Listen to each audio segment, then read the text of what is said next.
자기 부하를 참지 못하고 네. 비행기를 되돌렸던 조양호 대한항공 회장의 맏딸이죠. 예. 조현아 전 대한항공 부사장. 사전영장 청구가 됐죠. 예. 구체적인 혐의가 어떤 내용입니까?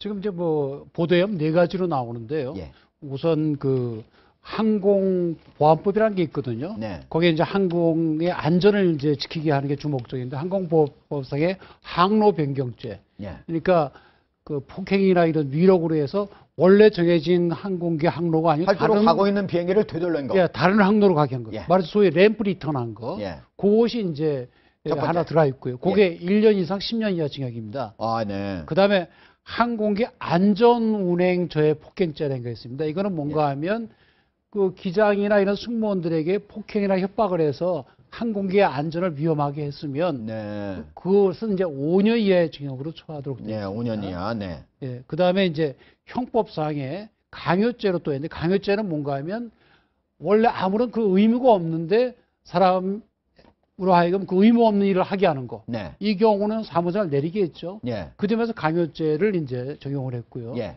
또 업무방해죄를 적용했습니다. 예. 업무방해는 뭔가 하면 누구의 업무를 방해한 거예요? 이 사람이 그 승무원이 내렸지 않습니까? 예. 사무장이. 예. 사무장의 업무는 그 기내 서비스를 하는 거잖아요. 그죠? 근데 내리겠어요. 기내 서비스를 못하게 했죠. 제대로 못하게 한 예, 거. 예. 네. 그런 점에서 이제 업무방해죄를 이제 해서 4가지 혐의를 했는데 이 중에서 벌금형이 있는 거는 업무방해죄밖에 없고요. 예. 나머지 3가지 죄는 다 징역형. 벌금이 없습니다. 벌금이 없다. 예, 그래서 이제 기소가 된다고 한다면 법 이론상 예. 벌금형은 불가능하다. 예.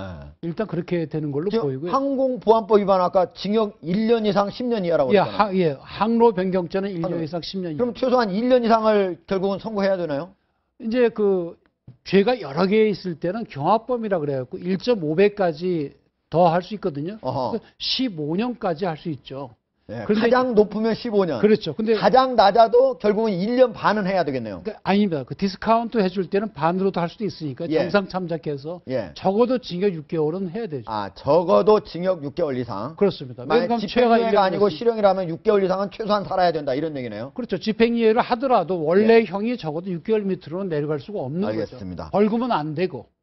자, 정희동 교수님. 네, 네. 지금 가장 관심을 모았던 게 과연 그 사후에 대한항공이 대응하는 과정에서 증거인멸 이거를 지시하고 또 보고받고 하지 않았냐 이 부분이었는데 이 부분은 안 들어갔어요. 그러니까 지시하고 보고는 상당히 법적 책임의 영역이 좀 달라요. 네. 조현아 전 부사장도 자기는 보고는 받았지만 지시한 적은 없다. 예. 이런 얘기를 했는데 실제로 지금 그 원래의 검찰이 갖고 있었던 의심은 이런 네. 것이었죠. 그러니까 그 임직원들을 시켜서 조현아 전 부사장이 임직원들을 시켜서 사무장과 직원들에게 거짓 진술을 하도록 뭐 교사한 게 아니겠느냐. 네. 뭐 이런 혐의를 두고 봤었는데 실제로 지금 검찰에서 갖고 있는 의심은 증거인멸죄를 이번에 포함이 안 되는 걸로 예. 나왔습니다. 그 이유는 그 객실 상무 그 담당 상무가 거의 대부분 이것을 책임지고 가는 분위기로 가는 것 같아요. 예. 그래서 자신이 했다.